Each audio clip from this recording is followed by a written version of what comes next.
Bismillahirrahmanirrahim. Assalamualaikum warahmatullahi wabarakatuh. Alhamdulillahirrahmanirrahim. Puji syukur kepada Tuhan Yang Maha Kuasa karena atas berkat limpahan rahmat dan karunia-Nya lah saya masih bisa diberikan kesehatan dan kesempatan untuk melakukan aktivitas saya. Perkenalkan, nama saya Rafiq Prasetya, Stambuk F221-18077. Dalam kesempatan ini saya akan memaparkan suatu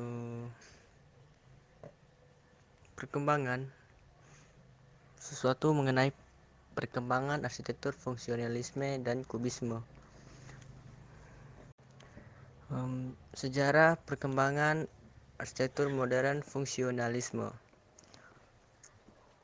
yang diwarnai dengan anti pada pengulangan bentuk-bentuk lama dengan teknologi baru, beton, bertulang, baja dan baja. Dan pada awalnya terjadi perubahan besar, radikal, cepat dan revolusioner dalam pola pikir. Dalam pandangan arsitektur modern 1910 sampai 1940-an, terjadi perubahan dalam pola dan konsep keindahan arsitektur, di mana keindahan timbul semata-mata oleh adanya fungsi dari elemen-elemen bangunan. Oleh karena itu, aliran ini disebut sebagai arsitektur fungsionalisme atau rasionalisme berdasarkan rasio pemikiran yang logis. Bangunan terbentuk oleh bagian-bagiannya, buka dinding, jendela, pintu, atap, dan lain-lain, tersusun dalam komposisi dari unsur-unsur yang sebenarnya mempunyai fungsi. Teori, bentuk, dan konsep lama keindahan seni tersebut arsitektur ditinggalkan. Hubungan dengan masa lampau berusaha diputus oleh para arsitek modern menjadi bentuk baru yang murni, tanpa dekor selain bagian bangunan yang masing-masing berfungsi, disebut aliran arsitektur murni atau purisme. Dalam penerapan konsep fungsionalisme, purisme atau rasionalisme mewujudkan bangunan bersih, murni, tanpa hiasan, sederhana, berupa komposisi bidang, kotak, balok, dan kubus. Maka dari itu dipandang oleh arsitektur kubisme. Kemudian yang selanjutnya itu arsitektur kubisme. Aliran ini menekankan pada dimensi waktu dalam bangunan diwujudkan dengan menyatunya ruang luar dalam oleh jendela lebar. Jarak antara kolom yang relatif lebar saling berhubungan secara berkeseimbangan.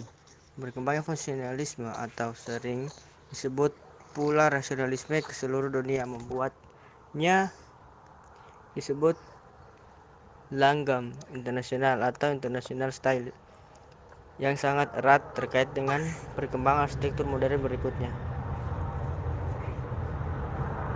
Kemudian yang selanjutnya itu contoh bangunan arsitektur fungsionalisme kubisme. Kemudian yang pertama yaitu German Pavilion at the International Exhibition di Barcelona.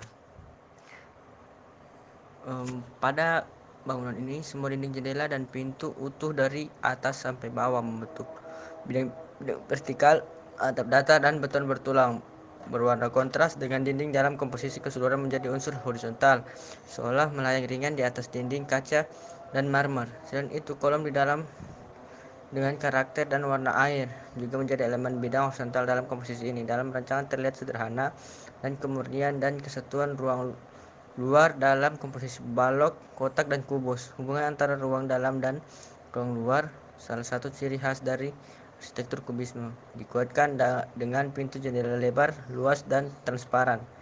Bidang dinding menerus dari luar halaman menyatu dengan dinding ruang dalam. Kemudian yang kedua yaitu Villa Sungkein Lobau. Bentuk dan orientasi bangunan ini diperoleh dari keadaan tapak dan lingkungannya. Banyak ruang terbuka yang memang dengan sengaja dibuat untuk memperoleh sinar dan menyatukan ruang luar. Dalam penggunaan material kaca dengan bukaan besar dan lebar menggunakan kusen dan rangka aluminium banyak mendominasi bangunan ini. Sederhana namun elegan. Pada bagian taman terdapat kaca dengan kemiringan tertentu untuk mendapatkan sinar bagi taman. Lingkaran-lingkaran pada atap datar diwarnai dengan lampu-lampu yang memantulkan sinar pada kolom taman di malam hari. Ya, mungkin itu saja. Lebih dan kurangnya saya mohon maaf. Wabillahi taufiq wal hidayah. Wassalamualaikum warahmatullahi wabarakatuh.